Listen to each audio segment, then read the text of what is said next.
Welcome to part 1 of the Enfield FC video compilation for season 1994-95, in which you'll see all the goals and main highlights from Enfield's matches up until Christmas. The final league table for season 1993-94 saw Enfield miss out on promotion to the conference yet again, despite a 21-match unbeaten run stretching all the way back to Boxing Day. Their reasons for failing for the 5th season running were this time down to losing 6 matches before Christmas, the worst of these being a 1-0 home defeat to Basingstoke, a team who were eventually relegated, while at the same time being highly successful in reaching the later stages of cup competitions, which ultimately resulted in an horrendous fixture pile-up at the end of the season, meaning that they dropped points through tiredness more than anything else. In fact, apart from finishing runners-up in the league, Enfield were also beaten in the final of the League Cup by Division 2 side Chertsey Town, and suffered the agony of missing out on a Wembley final in the FA Trophy by the width of a goalpost, after a last-minute miss by Martin St Hilaire in the semi-final against Woking. Add to all that a defeat to Cardiff City in the FA Cup, also by a last-minute goal, and you can see what a cruel season it was for all Enfield's players, officials and supporters, who ended up with nothing when they were clearly a much improved side on the season before. Beating eventual champions Stevenage Borough both home and away without conceding a goal was no compensation, and newly installed manager George Borg had to make sure everyone had got over their disappointment in time for the start of season 1994-95. Borg had been confirmed as manager immediately after the final game of the season, replacing player manager Graham Roberts, the former Spurs and England star, who had left for a variety of reasons too complex to go into on this video, but mainly financial according to chairman Tony Lazaru. Roberts, though, wasn't the only quality player Enfield now had to do without, as defender Greg Heald, who was voted Player of the Year, had been offered professional terms with Peterborough United, while top scorer Darren Collins, an England semi-pro international, had moved back up to the Northampton area for family reasons and signed for the up-and-coming Beezer Homes League side Rushden and Diamonds.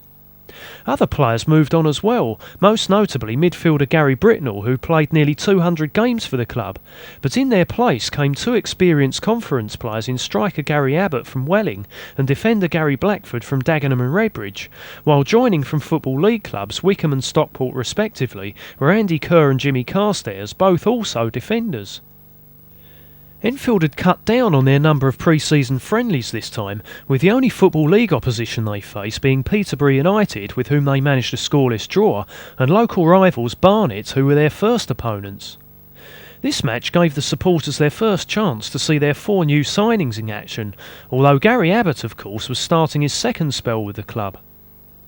Abbott, though, along with all the other forwards on the pitch, didn't get much of a look in the first 25 minutes, as the usual pre-season friendly ritual of giving the ball away to opposing players meant there wasn't a shot at goal until Barnet's Dougie Freedman finally made a telling contribution to set up Mark Cooper for a neat finish. Freedman, who was one of a number of new signings in the Barnet lineup, again showed why he's made a name for himself this season just 3 minutes later, with a sharp run and shot which flew just over. Finding themselves 1-0 down at half-time, Enfield brought on no less than 5 substitutes for the start of the second half, and it was one of these, midfielder Pat Ryan, who managed their first decent shot of the match after 68 minutes, with a clever lob which had Barnet keeper Gary Phillips and defender Alan Walker in all sorts of trouble. That was the signal for a good spell of Enfield pressure, and they were rewarded with an equaliser after 75 minutes as skipper Paul Turner converted a Paul Hobson cross with a superbly directed header.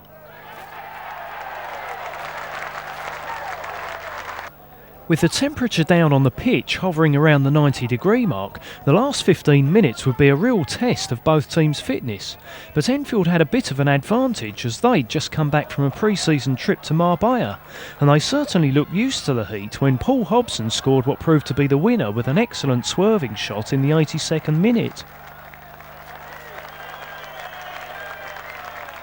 Hobson had been a target for Barnet during the summer as manager Ray Clements rebuilt his team after their relegation to Division 3 in the Enfield League, but Hobson now looked to be staying at Enfield, which on this form made the Southbury Road regulars rather happy. The 13th of August saw Enfield face quite a tough opening league fixture with the visit of Aylesbury United, a side who were quite likely to be among the front runners for the title. Enfield's line-up for this game saw 3 of their new signings included, but the other one, Jimmy Carstairs, had to miss out due to an ankle injury which would delay his league debut for another 4 weeks. Last season's regular left-back Mickey Engwell therefore kept his place in what was a 4-4-2 formation, with skipper Paul Turner now likely to become a regular centre-half after playing most of his career in midfield, while John Bailey and Martin Chester gave the side plenty of width. The main talking point before this game though was not about Enfield's likely team, but FIFA's decision to use Diadora League matches for their kick-in experiment. This had been brought in for the start of this season as an option to taking throw-ins. Not that any side were likely to use it as an option when it helps the long ball game that so many of them play in the Diadora League. The idea of the rule was apparently to try and speed the game up and produce more goals, but the first kick-in of the match only resulted in a 2-minute delay as John Bailey tried to give the correct hand signal to show referee Mr Crick that he was going to kick it rather than throw it, as per the rather bizarre and needless instructions. Mr Crick though wasn't happy that Bailey put his hand up in the air for Paul Hobson to take the kick, and so ordered it to be retaken amongst much confusion. Shortly afterwards, another aspect of the kick-in rule cropped up in that you can't be offside from one, and it was perhaps inevitable that a linesman would get confused and start waving his flag. Luckily though, everyone started getting used to it after a while, and players could start concentrating on playing football. However, Enfield certainly weren't concentrating at the back when keeper Andy Pape and defender Mickey Engwell got in a mess and allowed Michael Danzy to put Aylesbury into the lead in only the 13th minute. Enfield needed a quick reply, and just a minute later Leroy Whale went close with a glancing header from John Bailey's cross. It wasn't long before Enfield did manage to equalise though, when after 22 minutes Aylesbury's Paul Haylock found himself scrambling around on the floor in vain in trying to stop Paul Hobson crossing the ball, and Leroy Whale eventually finished off the move from close range after Martin Chester's far post volley had been deflected into his path. Enfield nearly went behind again in the 29th minute though, but John Blenco's goal was rightly disallowed, albeit belatedly, for Michael Danzy's clumsy challenge on Paul Turner, as referee Crick seemed to have forgotten where he put his whistle.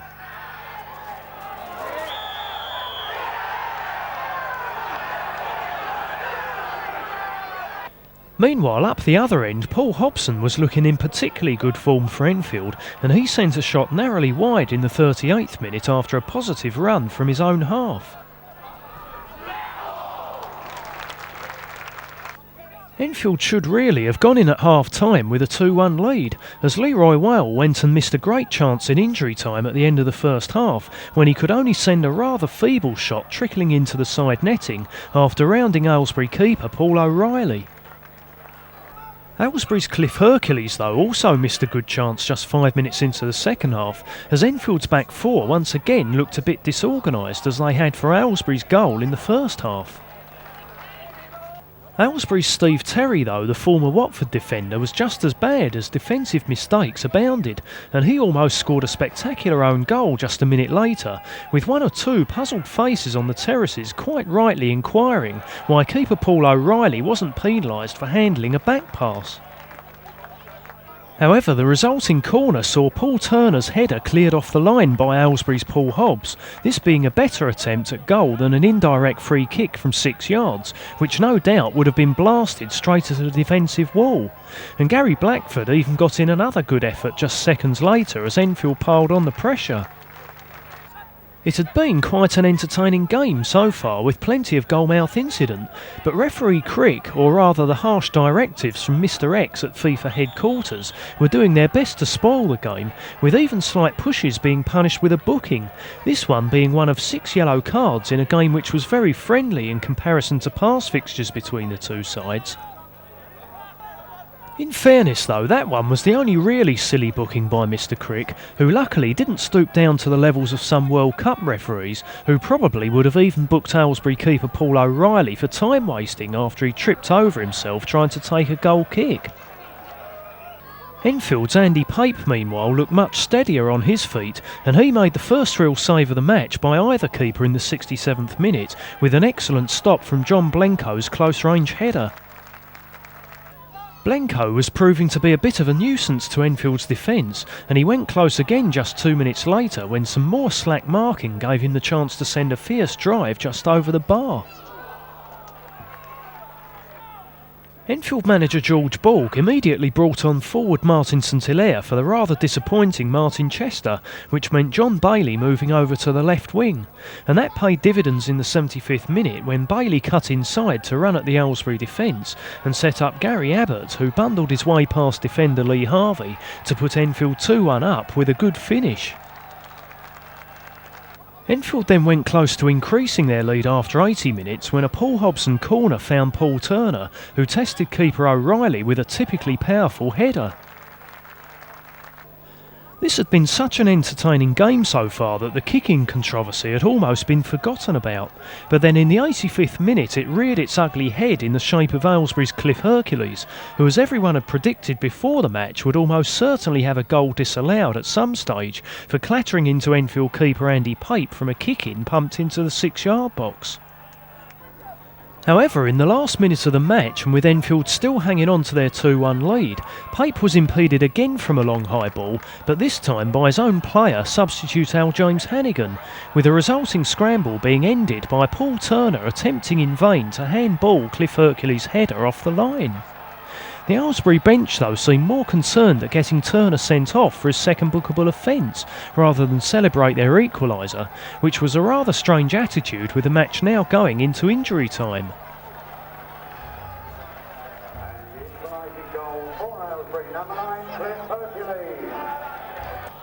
Luckily for Enfield, referee Crick ignored Turner's handball completely, but manager George Balk would have been more concerned with his team's other defensive frailties, as he'd been expecting a win without any real problems. And judging by this display, it would take time for last season's defensive partnership of Graham Roberts and Greg Hill to be replaced effectively.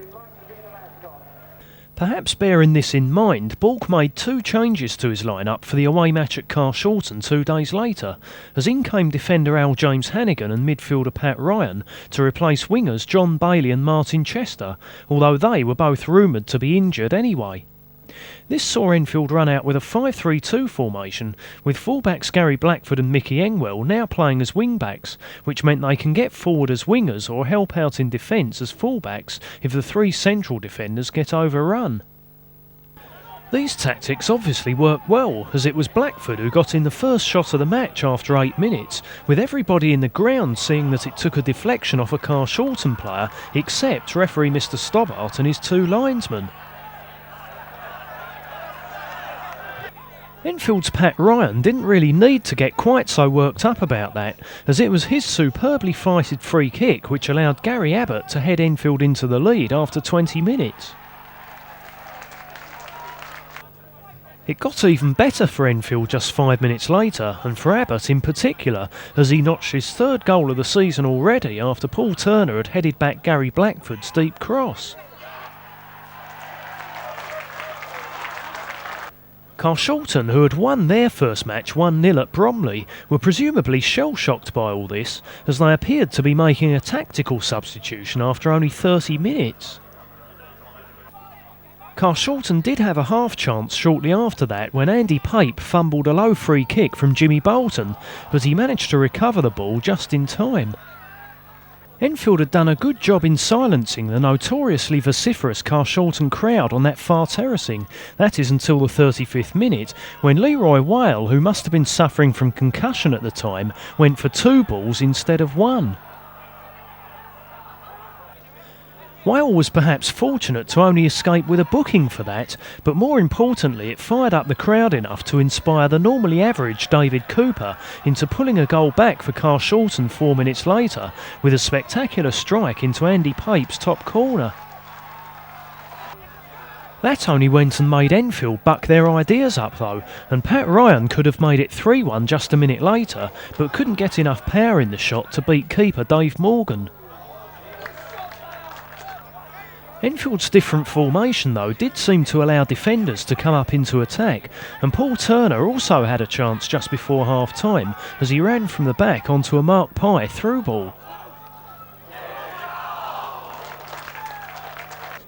Crystal Palace manager Alan Smith and former player Steve Kember must have been impressed as they stood in Carshalton's VIP area chatting about Enfield's performance at half time.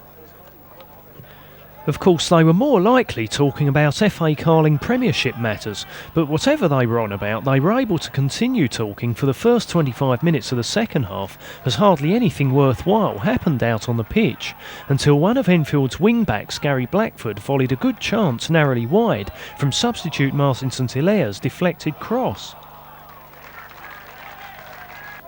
St Hilaire had come on for Leroy Weil at half-time, and he wrapped the game up in the last minute of an undistinguished second half with a spectacular flying volley, as Enfield showed the likes of Aylesbury that scoring goals from kick-ins can be done without fouling the goalkeeper, and in this case even provide some entertainment. Although Carshalton were missing one or two regulars through injuries, suspensions and work commitments, this was still a good performance by Enfield, who certainly found Colston Avenue to be a happy hunting ground for them in recent seasons. George Borg therefore decided to keep his 5-3-2 formation for the following Saturday's match at Molesey, although John Bailey was back in the lineup instead of Leroy Weil. Bailey was played as an out-and-out forward this time, but it was his partner up front, Gary Abbott, who looked particularly sharp early on, with 3 efforts on target in the first quarter of an hour, this header from Pat Ryan's cross being the best of them. The first half generally, though, was disrupted by referee Mr Tingy booking 5 players, nearly all of them for extremely petty offences, such as this slightly mistimed tackle by Mark Pye, which saw the Enfield midfielder gain an unwanted record of being shown the yellow card in all 3 matches so far. In between all these stoppages, Enfield managed to take a 1-0 lead when in the 37th minute Molesey defender Lyndon Buckwell launched himself at a Mickey Engwell cross to score a highly amusing own goal.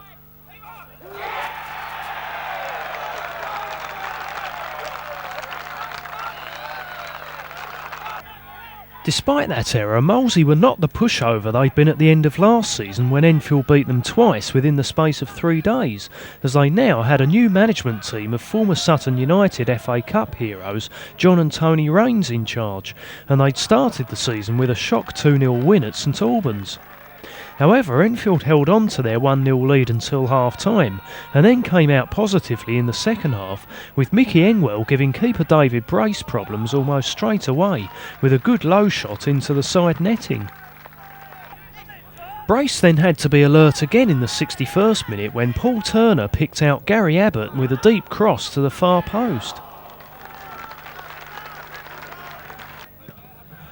Brace had no chance just 2 minutes later though when Paul Hobson put Enfield 2-0 up after being allowed to turn in the area.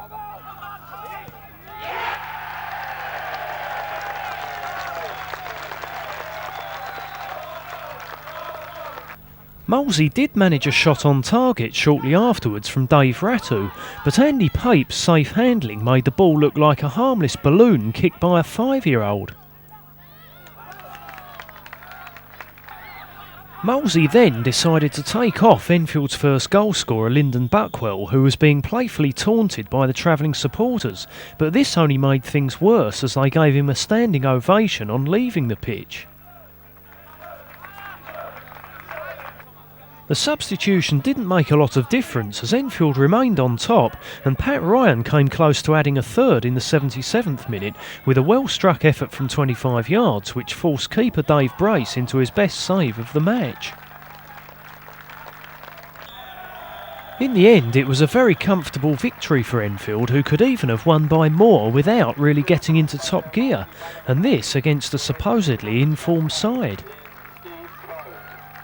Enfield were now joint top after their first 3 games, and the following Tuesday night were looking to stay there with a win against 5th place Kingstonian.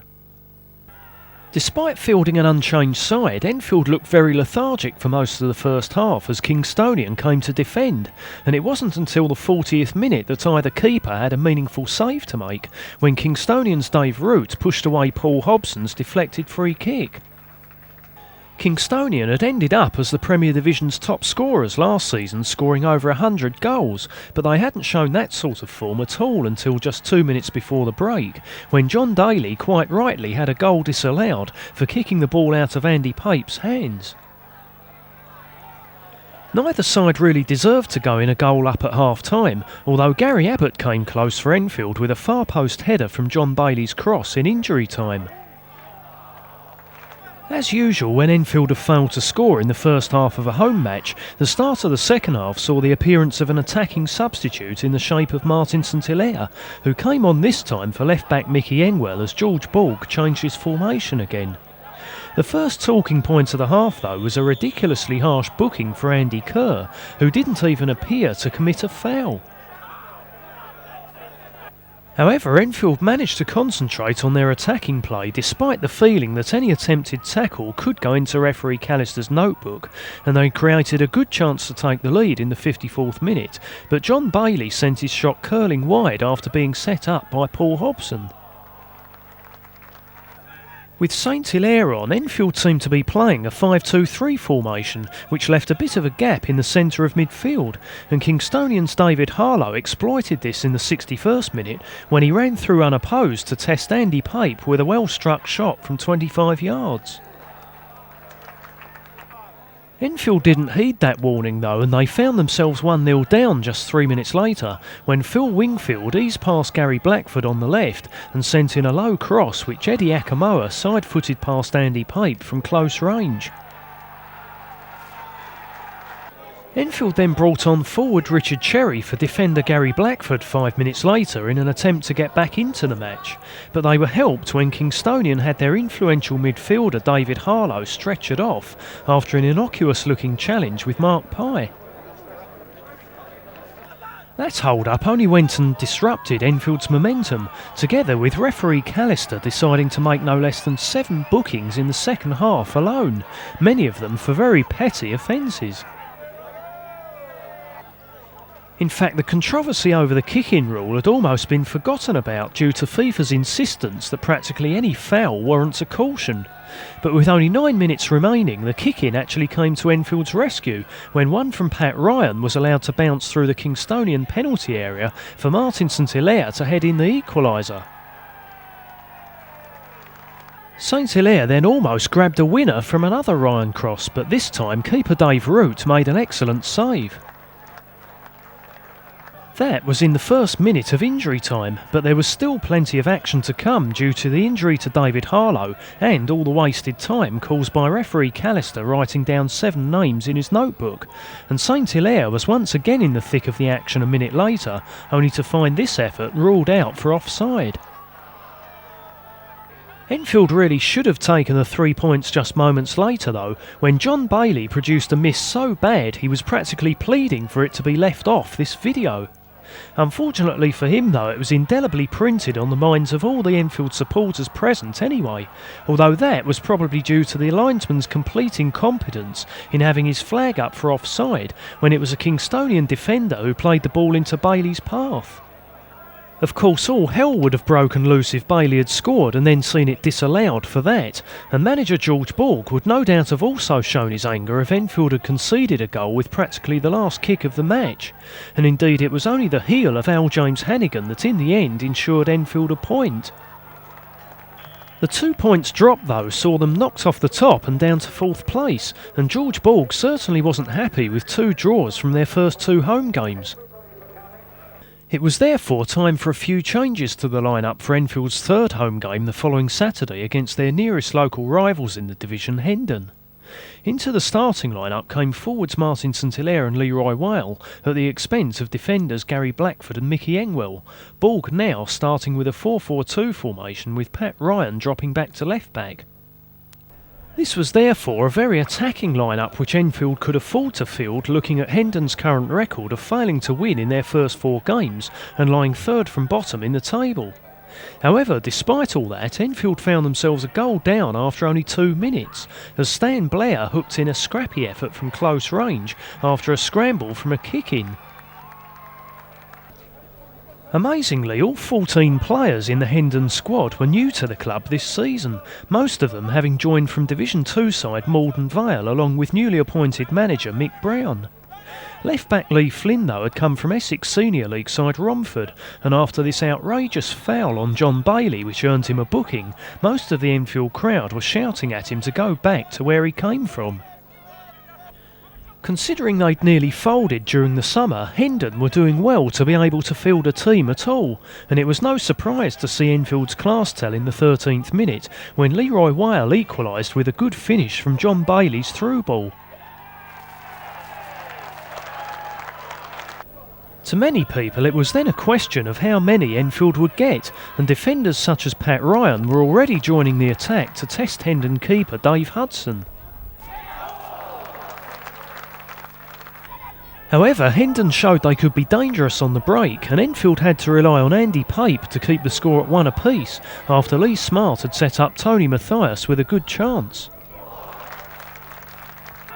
However, from the 35th minute onwards, Hendon had to concentrate more on defending, as they were reduced to 10 men by the sending off of Lee Flynn for his second bookable offence.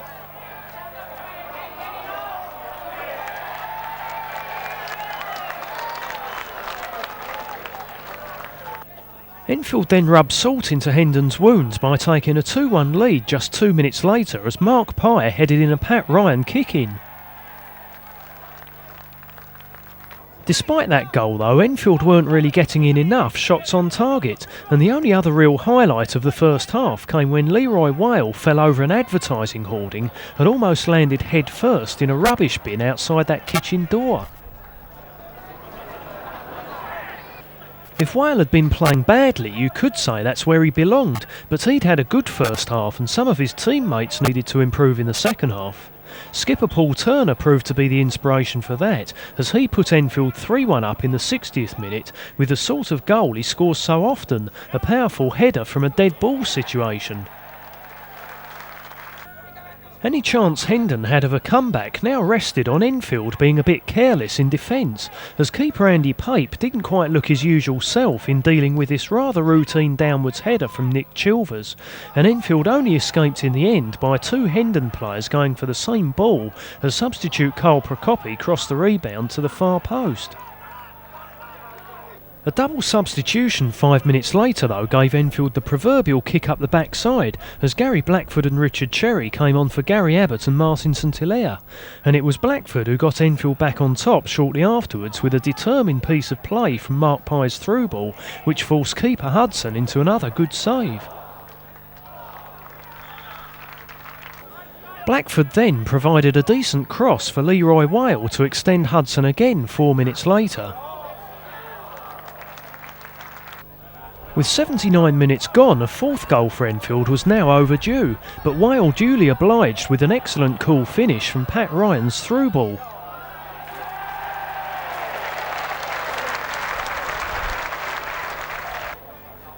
Substitute Richard Cherry then made it 5-1 in the 85th minute with a well-placed header after centre-half Paul Turner had produced some perfect wing play. That scoreline was highly satisfying for Enfield supporters and everyone went home happy with that and wondering if Enfield could go back to the top of the table by winning their next match. That was the following Tuesday night away to lowly Yedding, a side who had won only once in their first 5 games and were down in 18th place.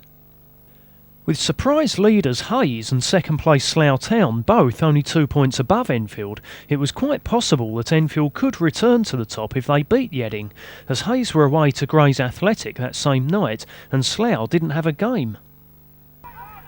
Yedding had lost one of their better players, Charlie Oatway, during the summer, having been sold to Cardiff City, and they hadn't really replaced him, hence their position near the foot of the table. But that didn't stop them giving Enfield a scare in only the 5th minute, when Carlton Mitchell was gifted a chance by some sloppy defending but failed to take it. Enfield's first chance came from a long-range effort from Martin St Hilaire in the 17th minute, which Yedding keeper Stuart McKenzie didn't deal with particularly effectively, but he managed to pounce on the loose ball before John Bailey arrived. Enfield had made only one change to their line-up from the Hendon game, with Richard Cherry being preferred in attack to Gary Abbott, and after 19 minutes Cherry looked to have earned himself a penalty after being tackled from behind by Yedding's South Korean World Cup star Kyung-hoon Park, only for referee Mr Stevens to wave play on. Whether Enfield's players knew it or not, they were currently on an unbeaten run of 26 league matches stretching right back to Boxing Day the previous season, and if they could avoid defeat in this match they'd break an all-time club record. However, that was put in jeopardy in the 28th minute when Enfield left two Yedding players completely unmarked in the 6-yard box for Steve Caudry's free kick, with Johnson Hippolyte, and that's obviously not him you're looking at now, getting the decisive touch to give them the lead. It then got even worse for Enfield 5 minutes later as half their defence suddenly did a disappearing act and allowed Phil Dicker to cross for Stan Bowder to finish off an admittedly good move with a well-directed downward header. Unfortunately, all Enfield could come up with in answer to that were hopeful penalty appeals, although in this case it was mainly by their rather desperate supporters behind the goal. However, there was no doubt about Tony Houghton's challenge on Paul Hobson in the 42nd minute being a penalty, especially as Hobson ended up battered and bruised and needing treatment for a couple of minutes. In fact, Hobson, who is Enfield's regular penalty taker, felt so groggy he left it to Richard Cherry in the end, which was obviously not a wise decision, and so Enfield had to face the wrath of George Borg at half-time, still 2-0 down. A double substitution for the start of the second half was perhaps inevitable, and on came Gary Blackford and Gary Abbott for Paul Hobson and Leroy Whale. However, it made no real difference at all, as Enfield went and let in another soft goal after 64 minutes, when defender Paul Turner totally misjudged Steve Caudry's free kick, leaving Johnson Hippolyte with a relatively simple task to score his second of the game past a flat-footed Andy Pape, and put Yedding out of sight at 3-0 up. The quickest way for Enfield to get back into the game now was to go for the direct style, and they pulled a goal back in the 66th minute from keeper Andy Pape's long punt, which forced a mistake from his opposite number Stuart McKenzie, which allowed substitute Gary Abbott to run the ball into an empty net. It was still unlikely Enfield would be able to pull back the deficit, judging by the way they'd been playing, but just a minute later they managed to really make a game of it when Mark Pye made it 3-2 with a tap-in from 6 yards after being set up superbly by John Bailey. Ironically though, just as Enfield had finally sorted out their defence, Yedding went and scored another goal themselves in the 75th minute, which unlike all their others wasn't as a result of an Enfield mistake, this one coming after Andy Pape had made a good save with his legs to foil a really good one-touch move, only to see Stan Bowder fire in a superb first-time shot from the rebound right into the bottom corner. That made it 4-2, and with only 15 minutes left, Enfield had to do something quickly, so perhaps yet another penalty appeal wouldn't go amiss. However, referee Stevens decided this challenge by Tony Houghton on John Bailey was worthy of only an indirect free kick. That, of course, means either a shot straight at the wall or a rugby-style conversion 20 feet over the bar when it's awarded this close to the goal. Paul Turner, in the end, chose the latter.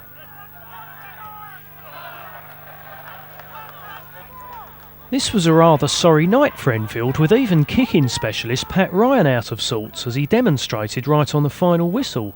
And there was certainly the suspicion amongst the supporters that somebody had inadvertently told the players beforehand about the unbeaten record being there for the taking, when it was supposed to have been kept quiet for fear of it being on their minds while they were playing. Of course, that was no excuse anyway, certainly as far as George Borg was concerned, and he had a job to do to get them motivated for a win against his old team Harrow Borough in their next match the following Saturday. Not surprisingly, changes were made, with Jimmy Carstairs now fit to make his league debut, and Gary Blackford and Gary Abbott now back in the starting line-up. Richard Cherry and Martin St Hilaire were therefore dropped to the subs bench again, but there was no place at all for Paul Hobson, who Borg felt was not in the right frame of mind, with various transfer speculation about concerning his future. Enfield started the Harrow match with yet another formation, this time with 4 at the back, Paul Turner in midfield and John Bailey up front as an out-and-out striker, partnering Gary Abbott and Leroy Whale, or at least that's what they appeared to be doing. For the first 30 seconds they were all over the place anyway, as they mistakenly believed that Harrow's Tony Smith had let the ball run out of play before crossing it, and they therefore had a real job to recover their positions after they'd finished appealing. Luckily though, Harrow weren't good enough to make them pay for it. However, Leroy Whale settled Enfield's nerves by putting them into the lead after only 14 minutes with an instinctive shot on the turn after pouncing on Pat Ryan's mishit volley.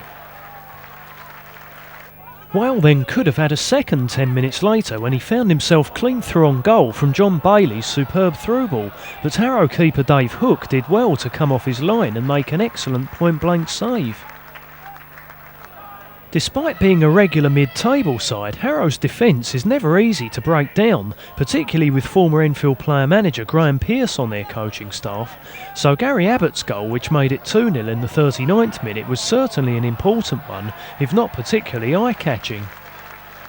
Enfield's third goal 3 minutes before half-time though was definitely worth waiting for, as Mark Pye stepped up to curl a superbly placed free kick around the wall and into keeper Dave Hook's bottom corner before he knew anything about it.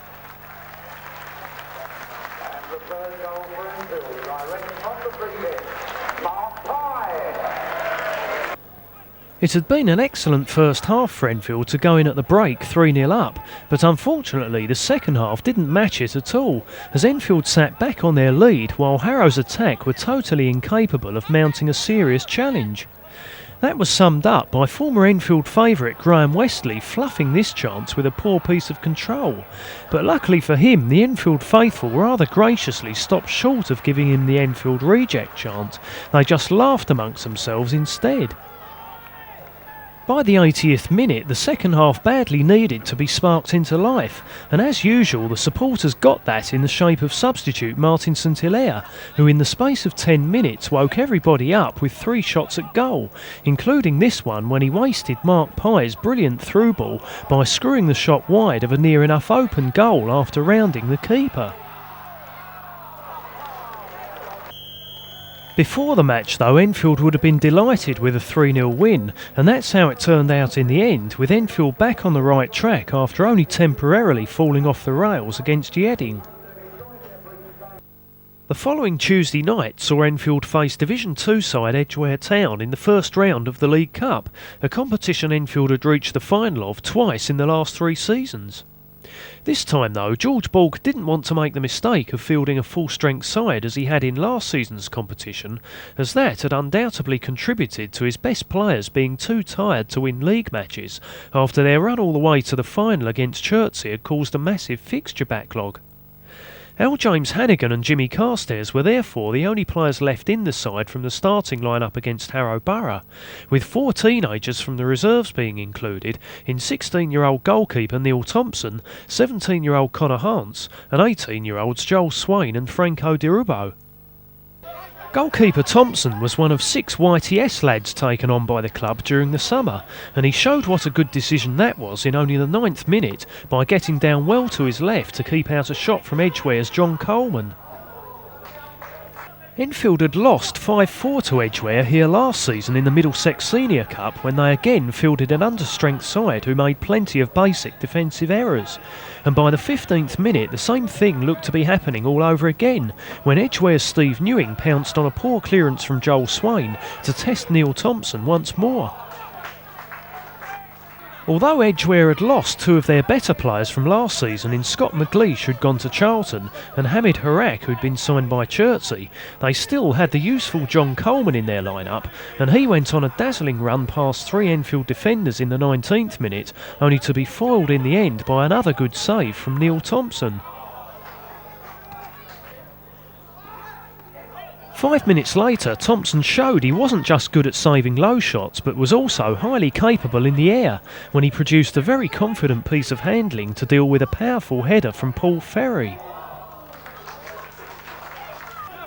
Enfield did have one or two half chances themselves, but they were all rather feeble in comparison, and Edgware fully deserved to take the lead in the 36th minute when skipper Steve Newing, who'd scored a hat-trick in last season's match, ran onto a clever through ball from Ferry to chip Neil Thompson for a well-taken goal. Enfield didn't come close to scoring themselves until the 40th minute, when Richard Cherry pounced on a fortunate deflection to send a well-struck effort about an inch wide. The game so far had been reasonably entertaining, but nowhere near as eventful as the fixture between these two sides the previous season. However, that all changed just a minute before half-time, when referee Mr Deering produced one of the most astonishing decisions you're ever likely to see in any standard of football, as he awarded Enfield a penalty for Edgware keeper Mark Gower making an excellent tackle on Richard Cherry with his legs. After all, goalkeepers don't have to use their hands to make a save, so it was quite legitimate, but Mr Deering seemed to think that because Cherry had been injured, then it must have been a foul. Not content with that, Mr Deering then amazed everyone by showing Gower the red card, which even brought hurls of abuse from both sets of supporters.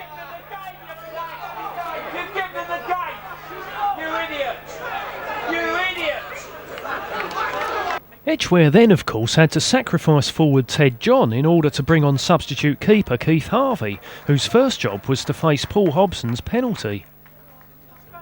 Hobson, though, was completely unruffled by all this and slammed the spot kick into his usual spot high to the keeper's right to make it 1-1 and put a highly fortunate Enfield back into the match. Unlike other lower division sides who, if they'd been reduced to 10 men, would just sit back and play for a draw, Edgware, as they had in last season's game, went for all-out attack, and they were rewarded just 2 minutes into the second half, when John Coleman once again made several onlookers wonder why he wasn't playing at a higher level, with a spectacular drive into Neil Thompson's bottom corner from 25 yards.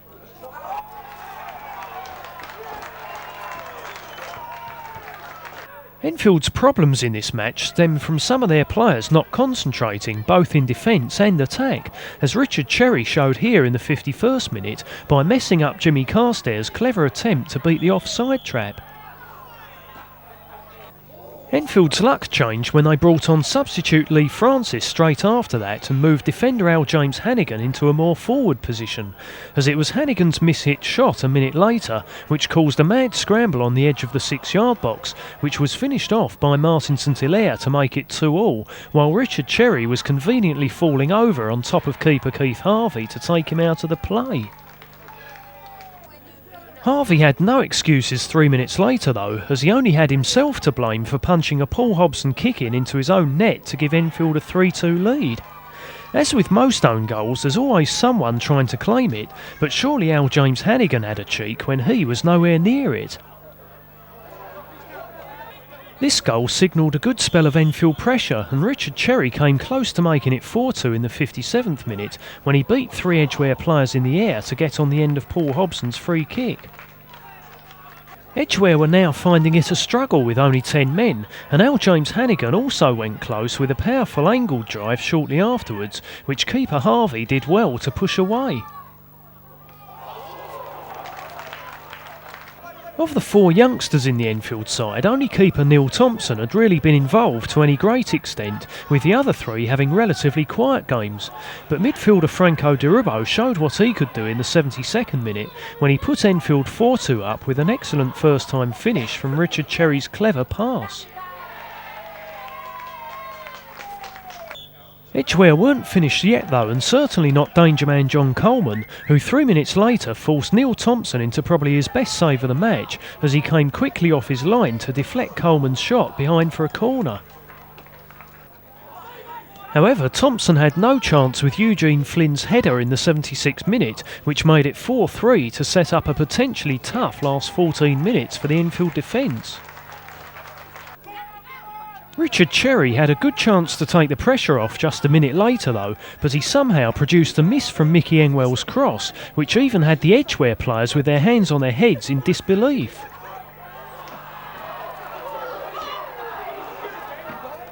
The Enfield supporters often greet Cherry's efforts with the rather satirical chant of genius, but if Edgware had equalised from this chance in the 84th minute, it's quite likely George Borg would have been calling him something else, probably beginning with a C. In fact, Edgware had an even better chance 2 minutes later when Eugene Flynn got his head to a Steve Newing free kick but couldn't keep the ball down. Enfield had the last chance of the match though, but Connor Hance couldn't quite get enough height on his attempted chip to beat substitute keeper Keith Harvey. Enfield hung on to their 4-3 lead in the end, but the turning point in the match was certainly that bizarre sending off of Edgware keeper Mark Gower in the first half, and whether Enfield would have won if that hadn't have happened was anyone's guess. However, once again it was another highly entertaining game between these two sides, and there'll be no complaints from the spectators if they get drawn against each other again in a cup competition next year.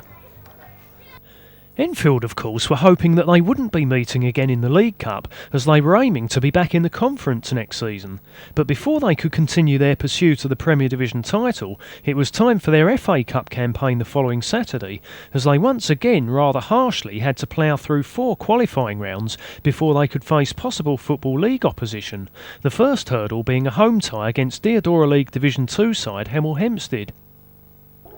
According to stadium announcer Pat Caneen, Hemel Hempstead were fielding a very young side, with one of their substitutes being a 6-year-old.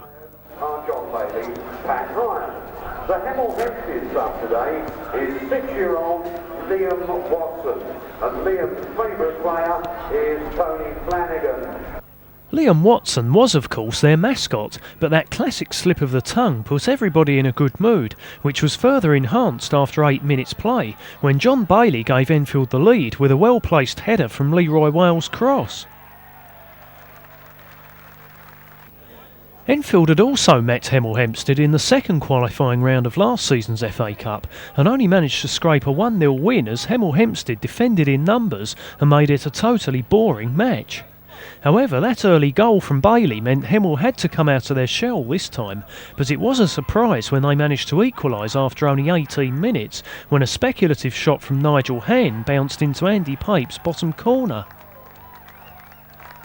Enfield were fielding exactly the same side that beat Harrow Borough in their last league match, with most of the side that faced Edgware now back in the reserves, and by using the same 4-3-3 formation that defeated Harrow, with John Bailey partnering Gary Abbott and Leroy Wale up front, Enfield had plenty of firepower to regain the lead without any panic setting in, and indeed it was Wale who put them 2-1 up after 33 minutes by finishing off a very one-sided game of head tennis from John Bailey's corner.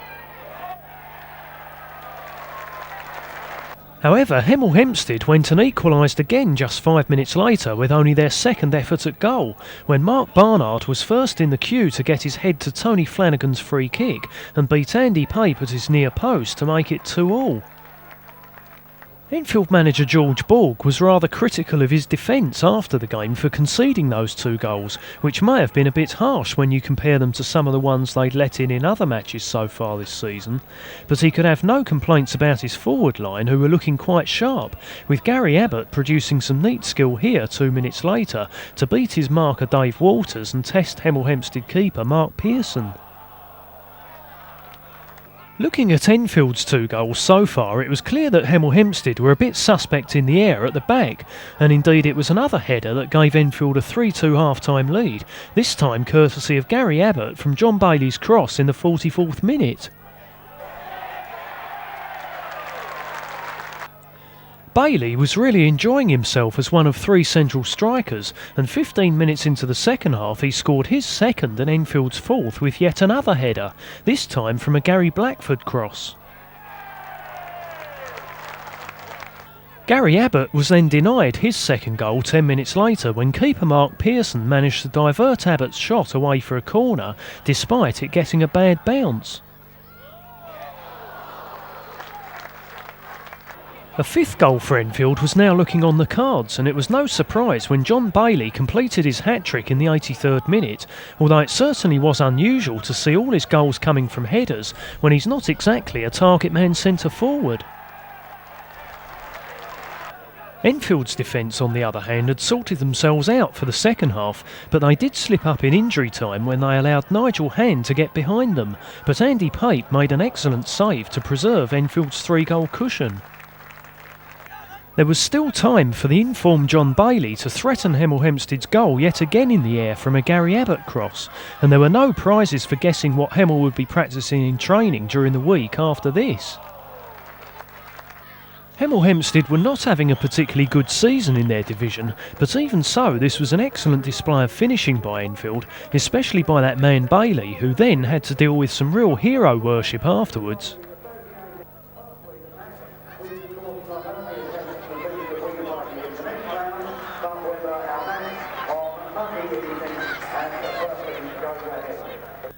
Another strange aspect of that match was that none of those headed goals came from kick-ins, because they are only allowed in the Diodora League, and it was back to this rather different type of football for Enfield the following Monday night with a trip to newly promoted Purfleet.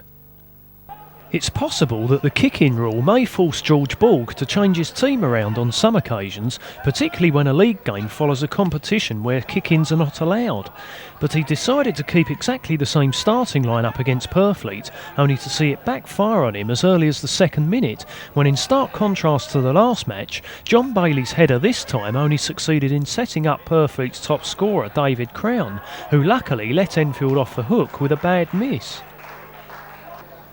Enfield weren't so lucky after 16 minutes though, when perhaps they deserved to get punished for this dreadful mix-up between defender Andy Kerr and goalkeeper Andy Pape, which eventually let in Crown again, who this time couldn't miss. The now almost routine spate of bookings for petty offences then intervened for the next 10 minutes or so, before Leroy Whale produced Enfield's first decent shot at goal, which Purfleet's former Enfield reserve keeper Stuart Horn tipped round the post. Purfleet were having quite a reasonable first season in the Premier Division, as they were currently in 8th place, but only 2 points behind third-placed Enfield, so it was a bit of a disaster after 35 minutes when Gary Blackford produced another defensive howler when he sliced Paul Cobb's cross straight into the path of David Crown, who then easily put Purfleet 2-0 up and in a commanding position to overtake Enfield in the table. Luckily for Enfield, defender Andy Kerr made up for his error for Purfleet's first goal when he pulled a goal back just a minute later with a well-placed header from Pat Ryan's free kick. However, Kerr's fellow defenders still looked jittery, and Purfleet's David Crown must have thought it was Christmas already with the number of presents he was getting, Al James Hannigan being the culprit on this occasion. Then just a minute before half-time it was Jimmy Carstairs' turn to make a hash of a routine cross when he set up Paul Donovan, but the Purfleet skipper could only fall over on his backside and injure himself. Enfield were therefore highly fortunate to go in at half-time only 2-1 down, so it was no surprise to see them produce the first shot of the second half as John Bailey forced Stuart Horn into a good save at his near post. Enfield were then frustrated in their comeback attempt by referee Pettit being petty, or in the eyes of the Enfield supporters being the Diodora League's answer to Kelvin Morton.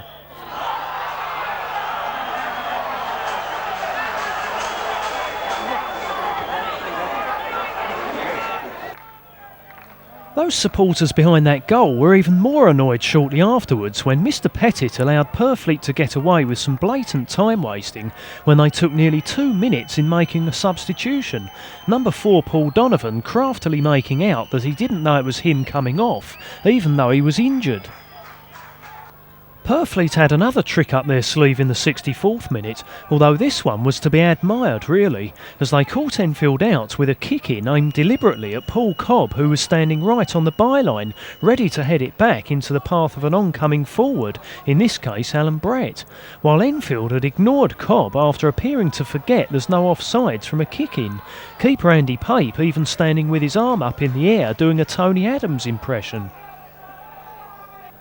With Enfield still trailing by 2-1, George Borg decided to bring on Martin St Hilaire for defender Gary Blackford after 65 minutes, which meant practically every Enfield player on the pitch having to change their positions to accommodate him. However, Enfield showed how adaptable they are when they managed to equalise within 2 minutes. Substitute St Hilaire playing a major part by running onto Mark Pye's excellent 40-yard pass to supply a perfect cross for Gary Abbott to head in at the far post. Purfleet, though, who had already beaten the likes of Sutton United and second-place Slough Town quite convincingly this season, was still dangerous, especially forward Paul Cobb, who gave defender Jimmy Carstairs and keeper Andy Pape some problems with this run and shot in the 74th minute.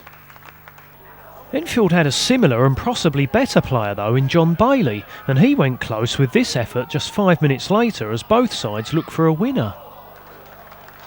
Enfield were then hoping Mark Pye could produce another classic free kick as he had against Harrow when they rewarded this one after 81 minutes, but Stuart Horn in the Purfleet goal was alive to it and managed to make a fine save. It was now becoming a highly entertaining match, and just a minute later Andy Pape had to make an excellent point-blank save to keep out a near-post header from Purfleet's David Crown. It was then that Mr Pettit stepped in to lend a helping hand to Purfleet's efforts to score a winner, when he decided that Jimmy Carstairs had deliberately passed back to Andy Pape after David Crown's cross had bobbled off his shin. All the usual procedures then took place of a 2-minute delay while the wall got back on the line, including the obligatory booking of one of them, in this case Paul Turner, before one or two other players started encroaching, were quickly warned to get back, and then on the whistle a mad cavalry charge towards the ball, which caused Purfleet's Paul Cobb to panic and subsequently slice it high and wide.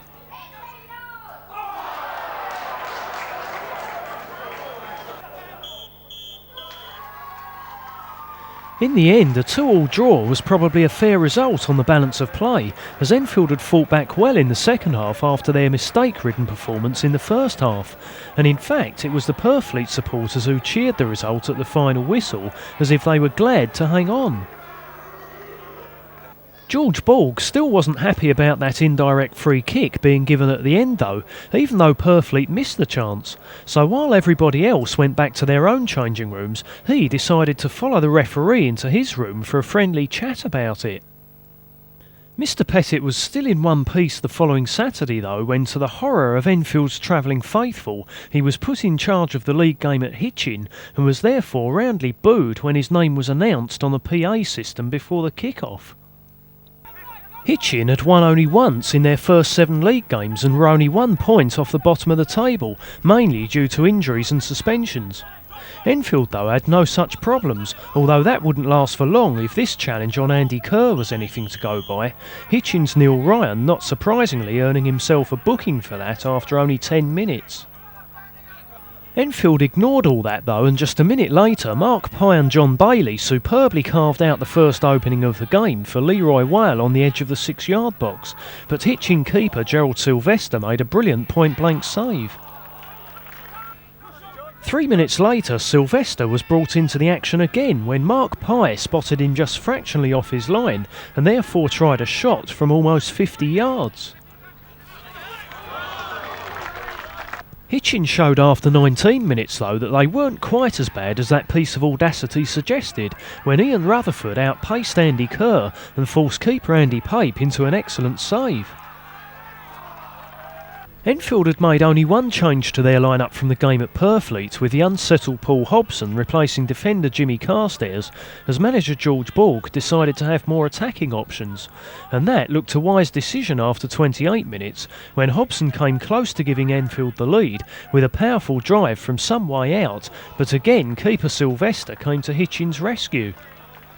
Borg now in fact had someone to help him make decisions, as during the week he'd appointed the experienced Terry Harris as his assistant, Harris having been at Enfield before as assistant to Peter Taylor. So perhaps that may have had something to do with Enfield's players looking a bit sharper in this game, and it looked as if they'd taken a deserved lead in the 34th minute as John Bailey headed in a Pat Ryan cross, only to find the linesman's flag up for offside. Whether it was or not was impossible to see from this angle, but it didn't matter too much as defender Andy Kerr later sneaked up from the back to beat the offside in converting another Ryan cross, in what was apparently the first second of injury time according to Hitchin's announcer, who sounded like one of those ultra-friendly Radio 2 DJs you normally hear in the middle of the night. Certainly the only thing he had in common with Enfield's self-acclaimed mad counsellor Pat Caneen was a dreadful taste in pre-match music, while out on the pitch Hitchin's players were also different to Enfield's in that they lost the stomach for a battle when they found themselves a goal behind, which subsequently meant Enfield dominated the second half, especially when Martin St Hilaire came on after 70 minutes, and it was Hitchin's keeper Gerald Sylvester that was keeping them in with a faint chance when he produced heroics yet again to deny both John Bailey and Gary Abbott in a desperate scramble shortly afterwards. Sylvester did have a more comfortable save to make from the ensuing corner, but Andy Kerr's acrobatic overhead kick was certainly impressive for a central defender and only went and underlined the difference in class. It was no surprise then when Enfield made it 2-0 after 77 minutes when Paul Hobson rounded off a brilliant five-man move with a simple finish from 6 yards.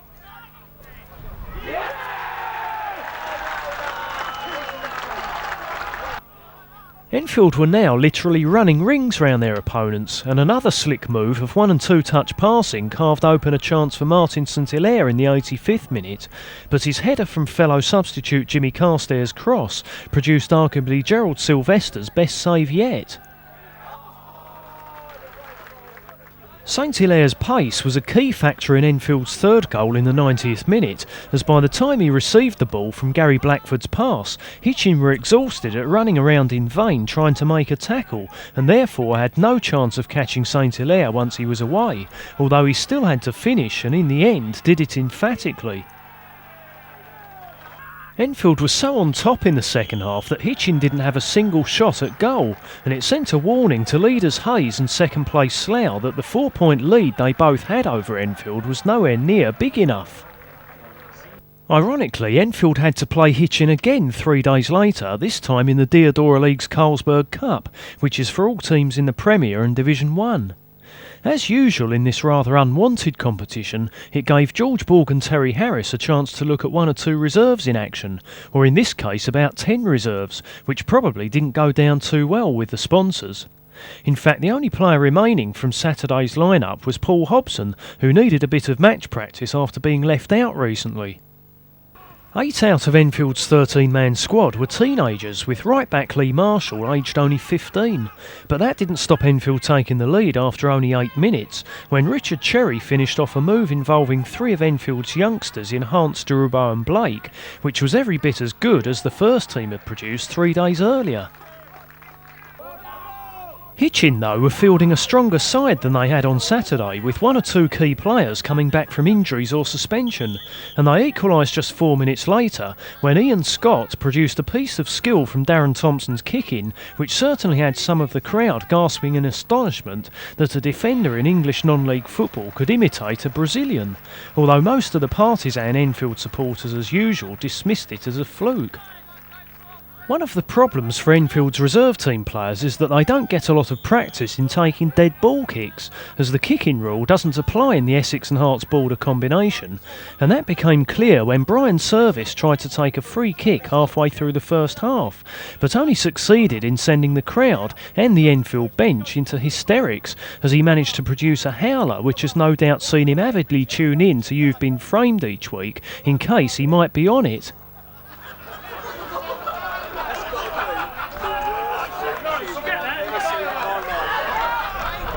The crowd then had another laugh 6 minutes later when Hitchin keeper Steve Crompton, who was making his debut, did an impression of a 10-year-old playing on a full-size pitch and not being able to reach the crossbar, as he totally misjudged a slice cross from Connor Hans. Despite these errors, the first half finished all square at 1 apiece, and after a spate of substitutions early in the second half, Enfield started to get on top, with their youngsters getting more confident, particularly Franco Derubo, who managed to worry Hitchin's defenders in the 58th minute with a clever turn, but couldn't quite hit the target.